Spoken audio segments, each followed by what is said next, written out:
parabenizando e enaltecendo a memória, a inteligência, o intelecto, a sabedoria, a perspicaz do homem que foi como indivíduo, espírito encarnado, e como espírito desencarnado que é, que não perdeu nada, não abandonou nada, levou tudo consigo. É o único patrimônio que o indivíduo leva quando parte dessa dimensão. Os conhecimentos, a sabedoria, as habilidades, os talentos, as virtudes. Isso aí vai conosco. É conquista, é patrimônio nosso. Por demais fica, sobretudo para as brigas com os herdeiros, Não está dúvida. Refiro-me a este homem, Robert Hare, que está inserido neste livro de Carlos Bernardo Moreira, os investigadores da alma do espírito, 5 séculos de pesquisa. É boa. 5 séculos de pesquisas. É óbvio que o autor dispensa qualquer comentário na arrumação, na escolha, fruto da sua pesquisa, que é resultante do seu intelecto, da sua habilidade intelectual. Diga-se de passagem, modéstia à parte,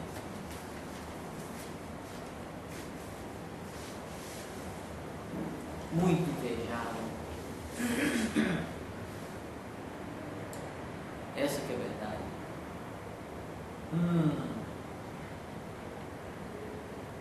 Admirador das coisas sublimes, altamente sublimado.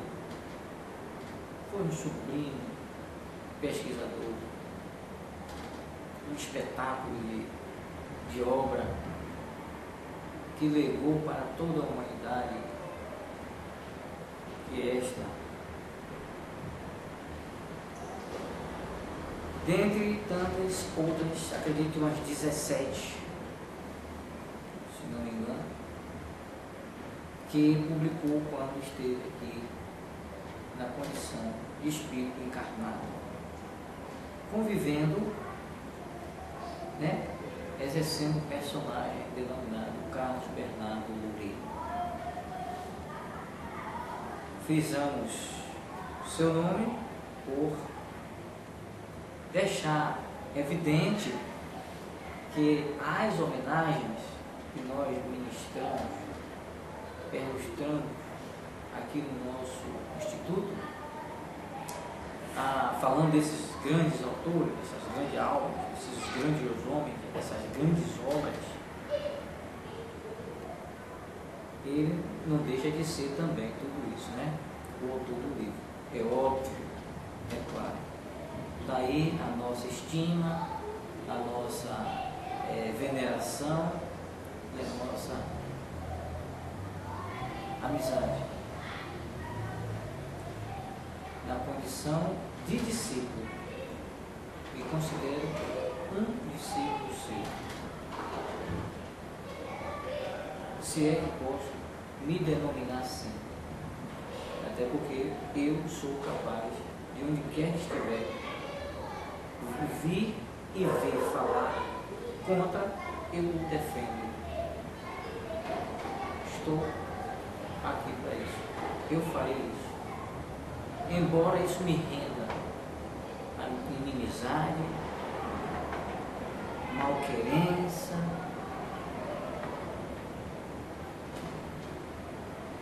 e outras coisas mais. E perseguições, que é o que nós sofremos muito mesmo quando defendemos a verdade, as coisas sérias, as coisas honrosas, as coisas decentes.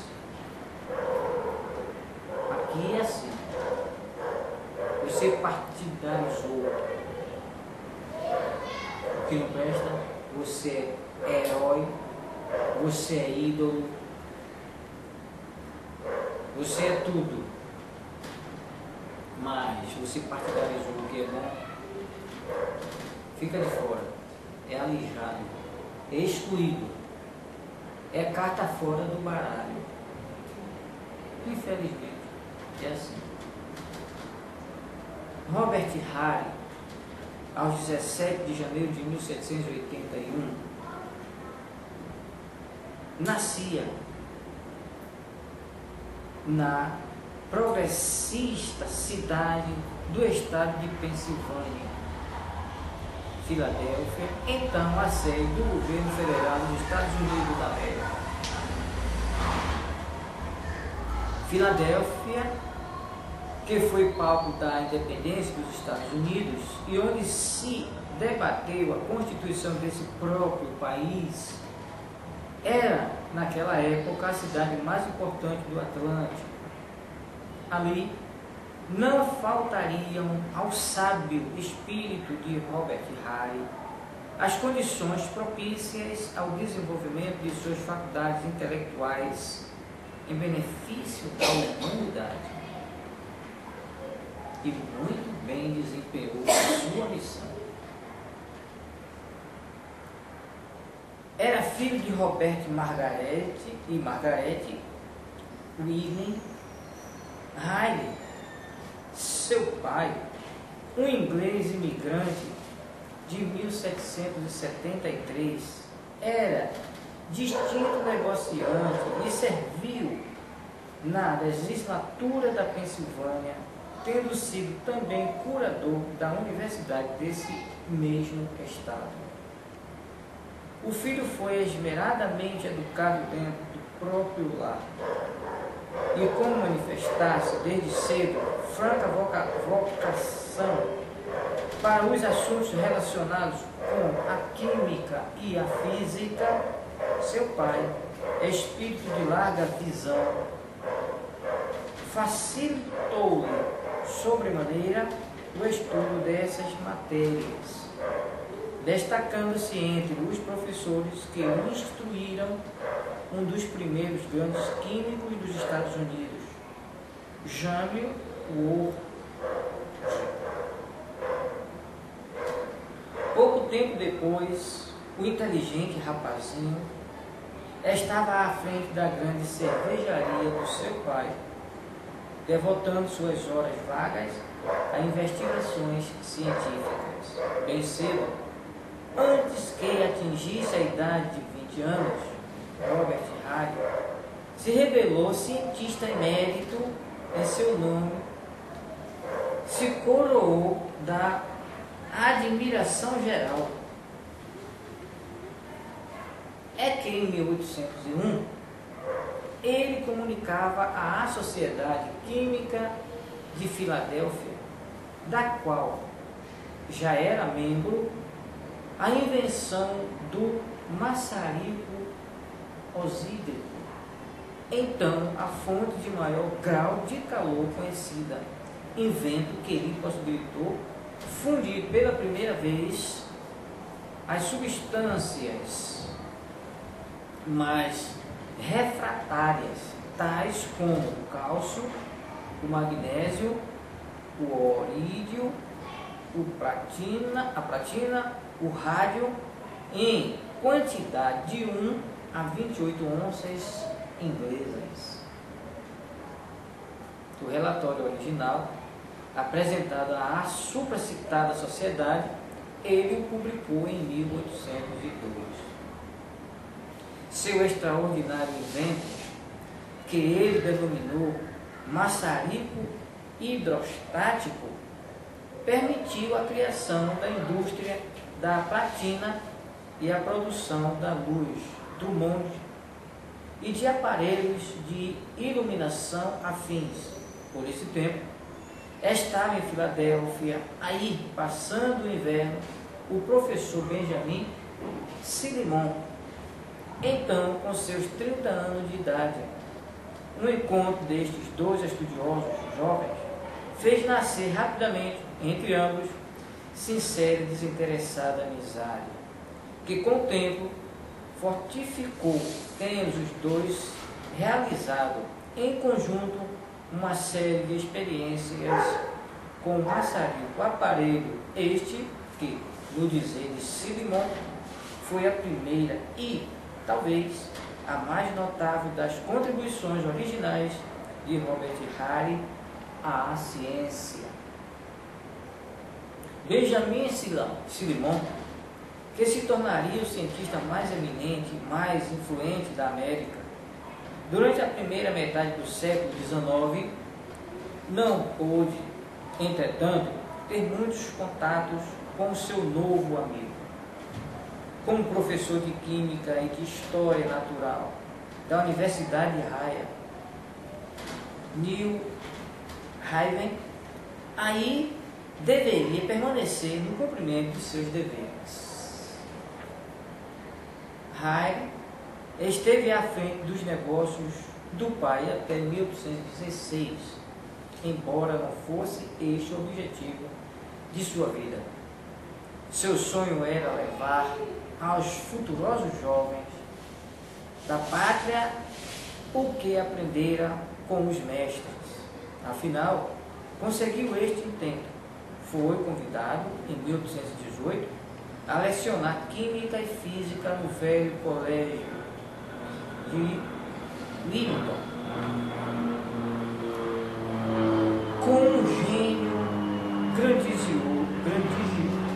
prodigioso em laboratório, encanta seus alunos e colegas a partir de seus experimentos, demonstrando muitos aparelhos de sua própria invenção, alguns de grandes dimensões. Vê-se assim que ele se antecipou aos métodos modernos da pedagogia que recomendam no ensino mais prático do que teoria. Esteve grandemente interessado nos fenômenos da eletricidade, tendo construído tipos aperfeiçoados de pilhas voltaicas, com as quais, associadas em série, obteve fortes correntes, muito antes que similares combinações fossem usadas na Europa. Seu gênio inventivo conduziu-o, em 1816, a criar o calorimotor, engenhosa amostra de aparelho galvânico que produzia grande quantidade de calor e que veio a ser o modelo para o acumulador de Planck. Há uma forma modificada do calorimotor, idealizada em 1820 por Halley, a que denominou deflagrador. Foi empregado em 1823 na fusão e valorização do carvão. A eletricidade voltaica foi aplicada nas detonações debaixo d'água. Foi o primeiro a usar um catódico de mercúrio na eletrólise de soluções aquosas de sais metálicos, aplicando-o nas operações industriais e analíticas. Em 1839, ele construiu o primeiro forno elétrico, do qual obteve fósforo, cálcio, metálico, carbureto de cálcio e grafite artificial de carvão vegetal bruto. Seu trabalho com respeito à estrutura dos sais antecipou as descobertas do sábio químico e físico norte-americano Irã Rensen. Projetou o meio de usar o alcatrão para iluminação, novas formas de eutiometros para analisar análise e síntese de gases e demonstrou o emprego de asbestos platinizado nas sínteses da amônia. Inventou ainda um tipo de válvula, valves Koch ou valves Krey, por meio da qual se obtinha um vedamento perfeito, um processo de desnarcotizar o laudano, e também um método para descobrir quantidades ínfimas de ópio em solução. Aperfeiçoou a fabricação do potássio, extraiu o açúcar da batata doce, demonstrou que o Fahrenheit não é condutor de eletricidade e obteve o bário e o estrôncio em estado puro, sem liga com o mercúrio. Quem é químico compreende muito bem essas terminologias, né? Todas elas de cunho altamente científico na área da química, né? Associada à física também, né? Claro. O grau honorário de doutor em medicina lhe foi conferido pelas célebres universidades de Haia, Ohio e de Harvard, respectivamente em 1806 e 1816. Em 1839, a American Academia de Arte e de Ciências, da qual era membro, prestou-lhe significativa homenagem, concedendo-lhe a cobiçada medalha Rumford por seus relevantes trabalhos em prol do progresso da ciência, em especial pela descoberta do maçarico osídrico e pelos melhoramentos nos aparelhos galvânicos. Harry foi o primeiro cientista a receber essa laurea.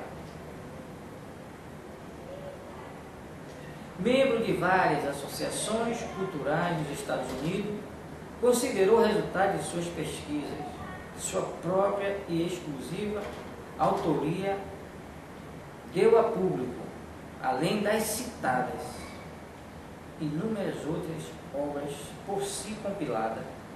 Fora esses trabalhos científicos, ele deu a lume inúmeras outras, uma brochura sobre política, vários folhetos sobre os assuntos econômicos e sobre o pseudônimo de Eldred Grayson. Escreveu também obras em 1850, novela que abrange a Guerra da Independência Americana e, bem assim, ensaios sobre a moral no portfólio.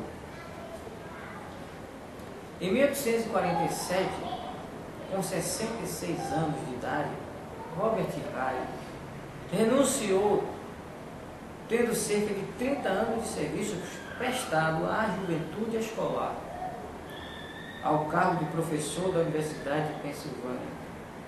Espírito inteiramente independente das coisas materiais da vida, ofereceu sua valiosa coleção de aparelhos de química e de física, a qual lhe poderia render elevada quantia, ao Instituto Smithsoniano.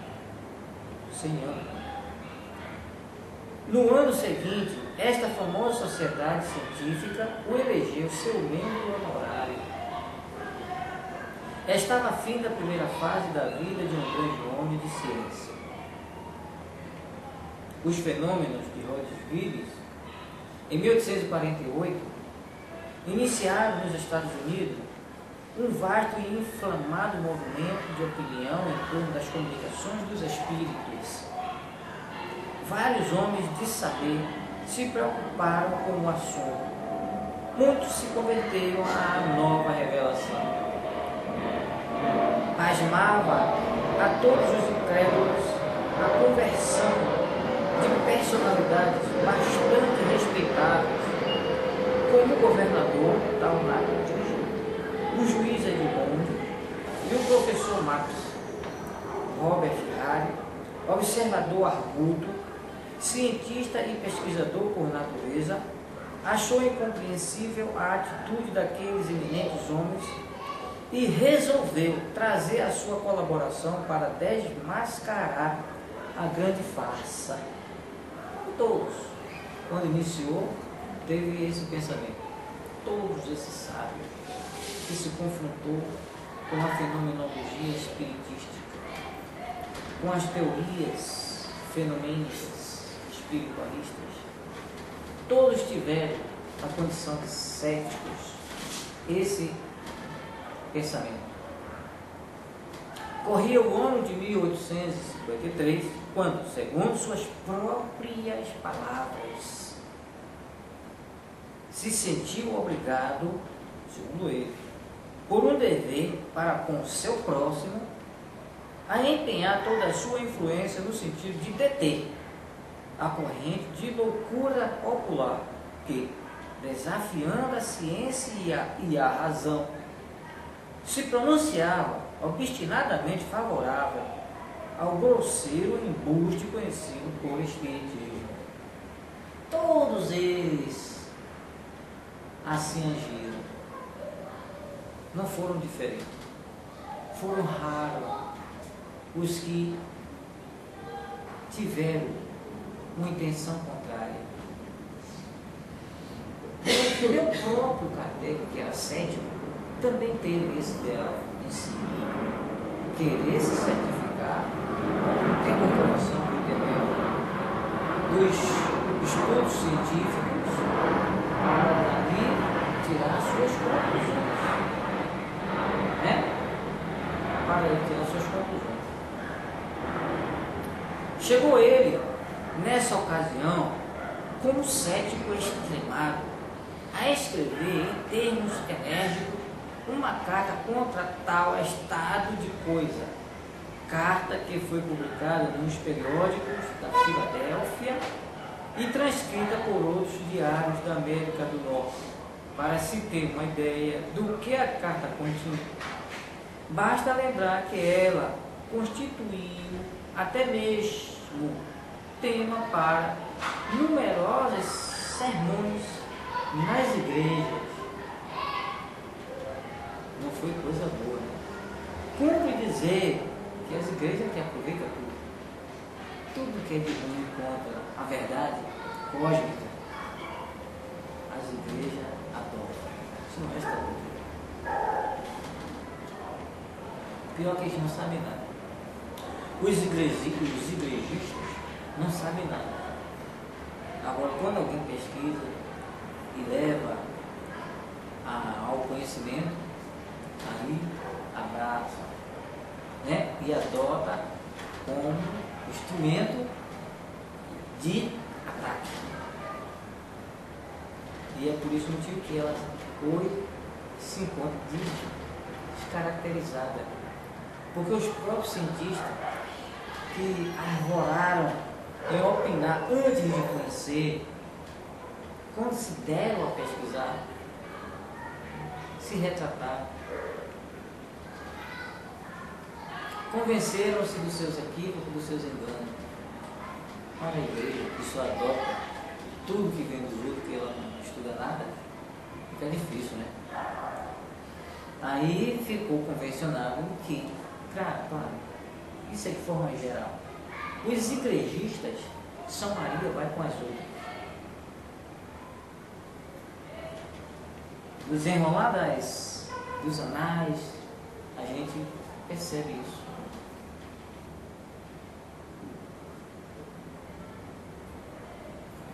Sempre deram tacada fora da caçada.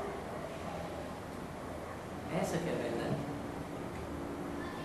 Cumpre dizer que os estudos de Faraday sobre as mesas girantes, que então invadiam a Europa influenciaram bastante o ânimo de Harris,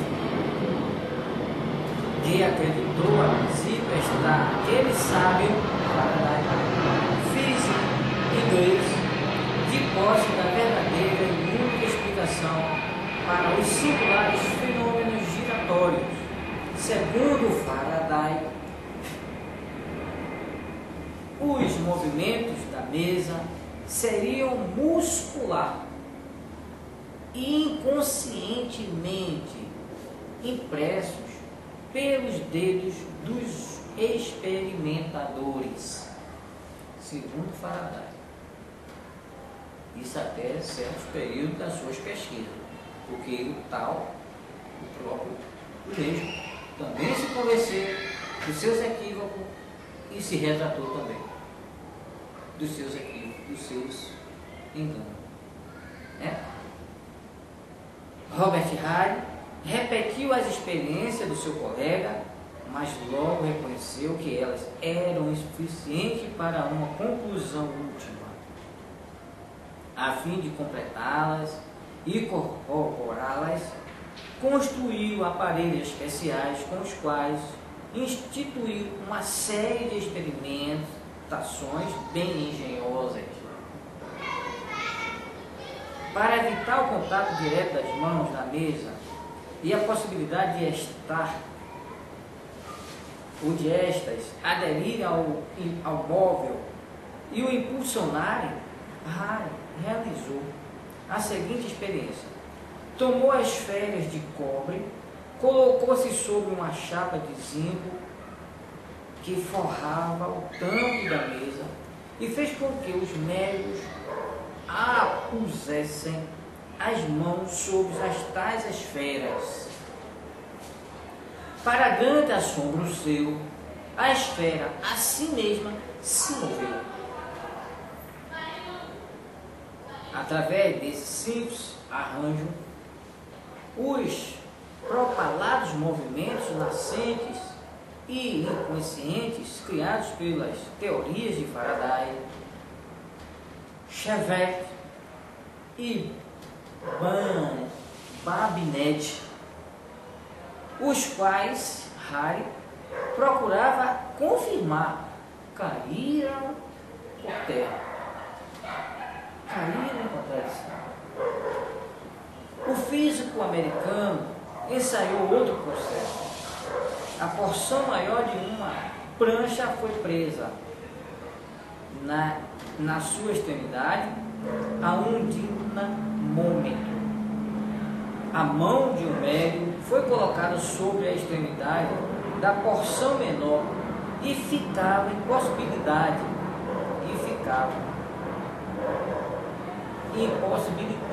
de exercer qualquer pressão, mas qual não foi o espanto do cérebro professor ao verificar que esta última extremidade desceu, aumentando o peso de algumas libras do dinamômetro. Para tornar ainda mais positiva a sua experiência, Halley tomou um vaso com água e colocou sobre a porção maior da prancha na extremidade contrária à em que se prendia o dinamômetro.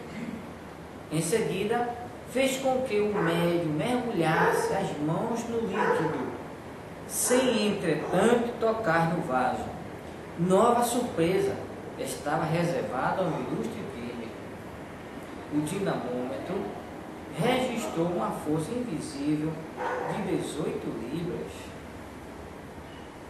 Robert Halley confirmou seus resultados com novas experiências, sempre se utilizando de médios particulares, não profissionais. Foi ele o primeiro homem de ciência a estudar experimentalmente, em rigorosas condições científicas, os fenômenos psíquicos do neoespiritualismo, quando, em meados de 1855, tentou interessar a Associação Americana para o Progresso das Ciências por suas pesquisas, ali não lhe facultaram o uso da palavra. William Crookes, sábio físico inglês, membro da Sociedade Real de Londres, foi em 1872 o eminente sucessor de Halley nesses estudos, tendo considerado por Charles Richer como o fundador do período científico do Espiritismo. Repetiu ele as experiências de Halley e obteve os mesmos resultados. Construiu novos e mais aperfeiçoados aparelhos e com eles fixou definitivamente as experiências e a existência de uma força química que emana do médium e que pode ser rigorosamente medida. Mas voltemos ao nosso homenageado. Convencido da realidade dessa força e de suas independências de ação, o sábio americano quis se certificar se os fenômenos obedeciam à orientação de alguma inteligência. Preparou uma mesa para mover-se em todos os sentidos. Adaptou-lhe certos dispositivos que lhe permitissem fazer girar um ponteiro sobre um disco com as letras do alfabeto, oculta aos olhos do médium e diversamente dispostos, isto é, fora de ordem. Era o que determinou de espiotoscópio. Pediu à força comunicante que colocasse as letras na devida ordem alfabética, o que foi feito. Logo a seguir, a mesa formulou frases inteligentes que o médium não podia ler, delas só tomando conhecimento no fim da sessão. Este fato e tantos outros que se lhe juntaram, inclusive comunicações contrárias à vontade do médium ou transmitida a grande distância, acabaram por fornecer a Halley a prova absoluta da manifestação de uma inteligência extramediúnica. Além de tudo isso, ali, por prova, por volta de 1855, Halley teve a facilidade de realizar em Nova York sessões com o extraordinário médium Daniel Douglas Home, cujas faculdades foram atestadas por tantos e tão famosos observadores nas mais diferentes condições que nenhum ser racional delas podem duvidar. Parece que este famoso médium concorreu para derrubar os últimos resquícios de dúvida que ainda envolviam o espírito do cientista americano. Pelo processo acima descrito, Halley recebeu inúmeras comunicações dos espíritos relativos à vida pós-morte. Estas páginas ocupam uma boa parte do livro que ele publicou sobre suas investigações, livro a ser mencionado mais adiante. A respeito delas, assim se externou o sábio naturalista inglês Alfred Russel Wallace, membro da Sociedade Real de Londres. A meu ver, estas comunicações dão uma ideia mais consoladora e racional da vida futura que as outras religiões e filosofias. São também altamente moralizadoras e nos incutem forte desejo de cultivar todas as faculdades de nossa alma. Mesmo que não se admita, tenham sido ditados ou ditadas pelos espíritos, afirmo, baseando-me unicamente nas ideias nelas contidas e mais racionais acerca da vida futura, que mais nos estimulam ao trabalho em prol do nosso adiantamento intelectual e moral. solicita a todos os pensadores que, antes de formularem um juízo sobre os fenômenos, examinem a obra de Halley, ainda que só fixem nas comunicações nela publicadas. Isso é o conselho de um sábio para outros sábios. Somente após mais de 2 anos de observação e estudos experimentais, para escândalo dos altos meios científicos e desgosto do seu velho amigo Silimon, que não podia compreender tão estranha quão desassombrada a atitude de Robert Halley, dava a público, em fins de 1855, suas pesquisas e opiniões sobre o Espiritismo. Inúmeras obras foram intituladas, tinha mais de 40 páginas de composição compacta, com algumas ilustrações, e traduzia a inteira convicção afirmada em experiências levadas a efeito com a maior precauções às suas sessões. Estes livros teve ruidoso êxito, tanto que várias edições se sucederam. Era a ciência oficial que se pronunciava pela boca de um dos seus mais autorizados membros. O corajoso relatório do professor Halley acrescentou-se Arthur Conan Doyle, provocou ignominiosas perseguições a este venerável sábio, que era naquela época, à exceção de Agassiz, um cientista mais conhecido da América. Os professores de Harvard, universidade que possuía o mais infeliz registro sobre os assuntos psíquicos, foram acordes em verberá-lo, bem como a sua louca adesão a uma colossal mistificação. Halley não pôde perder sua cátedra na Universidade de Pensilvânia, porque a ela já havia renunciado em 1847, mas muito sofreu vendo sua ilibada reputação enxovalhada justamente por aqueles que lhe foram colegas e amigos.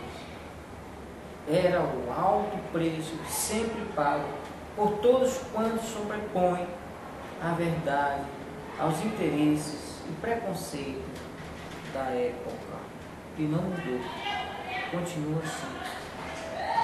Por tudo isso, entretanto, se o entristeceu bastante, não o impediu de continuar seus estudos sobre os fenômenos psíquicos e suas consequências filosóficas morais, ainda mais que se tornara médium em grau suficiente para trocar ideia com os espíritos amigos. Foi o que a maioria dos pesquisadores passaram a ser.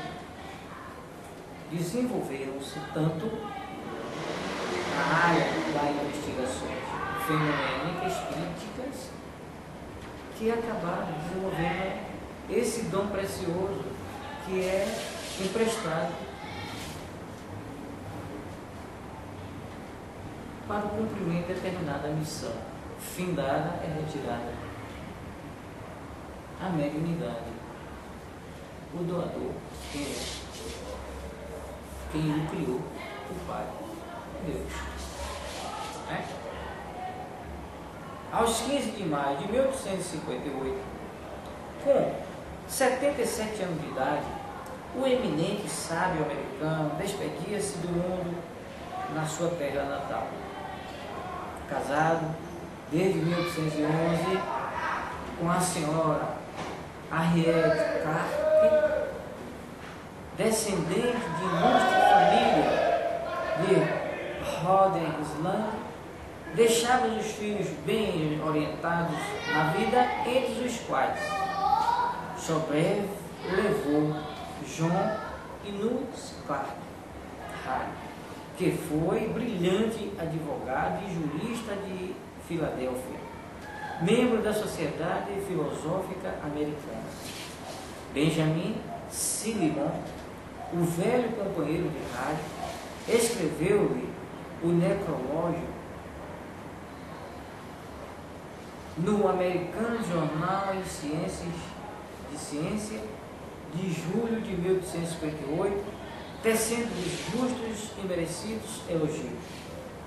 Pedia o espiritismo mundial para, a nível de física, um dos seus mais destacados e valiosos pioneiros, dentre todos os primeiros a desencarnar, sem dúvida, o espírito do sábio cientista Benjamin Franklin, que desempenhou relevante missão nos albores do espiritismo nos Estados Unidos e deu inúmeras provas de sua identidade, materializando-se aos olhos do Dr. John F. Jay e do conhecidíssimo e conceituado banqueiro nova-iorquino Charles F. Livermore, nas sessões que realizaram com a médium Kate Fox, de 1861 a 1866.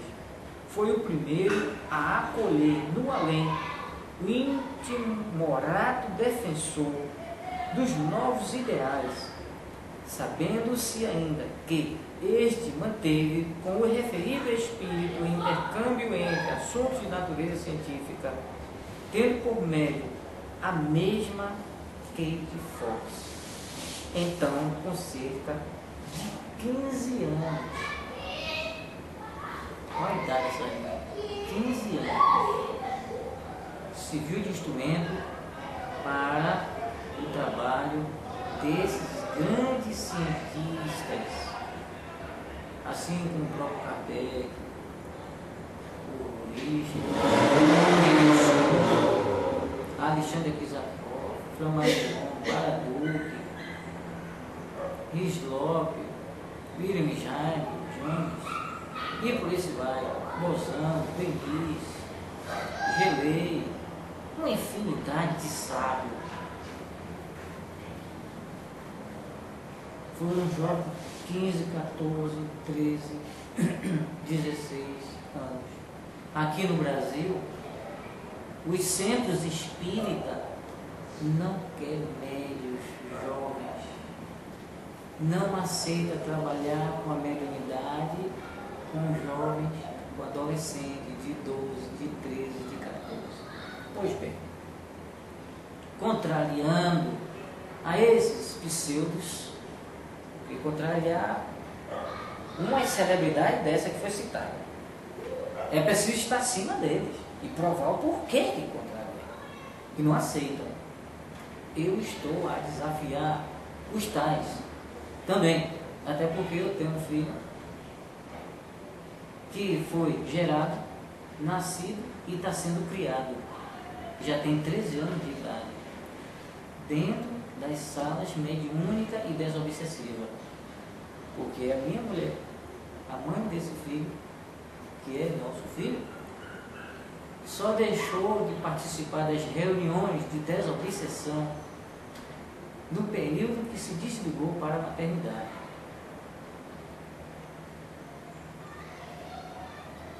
Quando ele nasceu, ela não tinha com quem deixar, a gente deixava ele no canto, deitadinho no colchãozinho, no colchonetezinho, e ela ia trabalhar como médico. A partir do momento que conseguiu ter força para trabalhar, não precisou dar prazo, como foi fato, tem que dar prazo de 3 meses. E aí, inventa um bocado de coisa. Entendeu? Eu estou desafiando essa gente também. Se quiserem me pesquisar, pode vir, então, o filho aqui. Ele tem idade de 13 anos, certo? Com 11 anos de idade, começou a participar como médico, trabalhando na desobsessão. Está até hoje, com 13 anos de idade, trabalha aqui comigo na desobsessão. Para os pseudos que contrariam esses homens, porque eu segui esses homens, né? Conforme falam por aí, que nas reuniões mediúnicas não pode haver menos de 7 médios, nem mais de 12. Eu também estou contrariando essa teoria.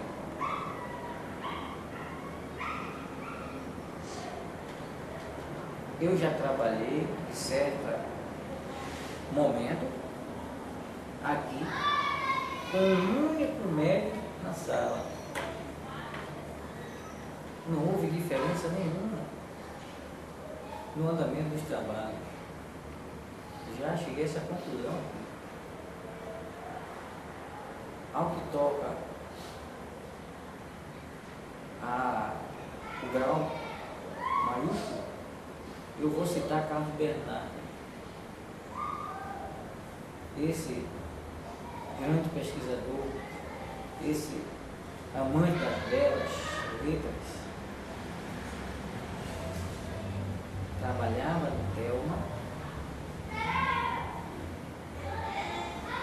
com 600 médios dentro de uma sala.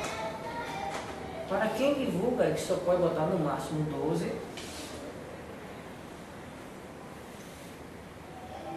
precisa se reformular, viu? Para não ser taxado de pseudos espíritas. Para não ser taxado, que é o único título que a gente pode dar a essa gente. Porque divulgar isso como a gente ouve por aí, contrariando homens como esse, cientistas dessa natureza, estudiosos dessa natureza. E nós próprios que parte para a pesquisa, contraria essa gente. Que título a gente vai dar a esses indivíduos? Senão isso. Não é verdade? É. Pronto. Ainda quer que o espírito Robert Halley se encontre onde quer que o espírito Robert Halley se encontre, receba ele esta singela homenagem que lhe prestamos, bem como o pensamento de respeito e reconhecimento dos espíritas brasileiros, e que nem merece. Isso é de Carlos Bernardo. Bernardo que diziam que era obsidiado. Esses pseudos espíritas, que não sabem nada, que invejavam, que se corroía de despeita, falava isso, digo isso que eu já tive diálogo e já o defendi. Não vou citar nome do momento, não vale nem a pena, para não enaltecer a pessoa. Não vale nem a pena. Entendeu? O que não presta, deixa no oculto. Tinha ele como uma pessoa auxiliada. E no entanto, ele, olha o que ele fala aqui. Né? Dedica um pensamento desse aos reconhecidos espíritas brasileiros. Nem todos os brasileiros merecem esse reconhecimento. Essa aqui é a verdade. Certo? Principalmente esses que perderam o contato com Kardec. Porque se não tivesse perdido há muito tempo, ainda tivesse, não ia divulgar isso que eu acabei de citar aqui. Isso você vai encontrar em livro, né? Esse conselho vai encontrar em livro, que está aí tido como best-seller do espiritismo aqui no Brasil. Só se for aqui no Brasil. Só se for aqui no Brasil, né? Paciência. Fazer o quê? Vamos para a segunda parte do nosso trabalho da noite.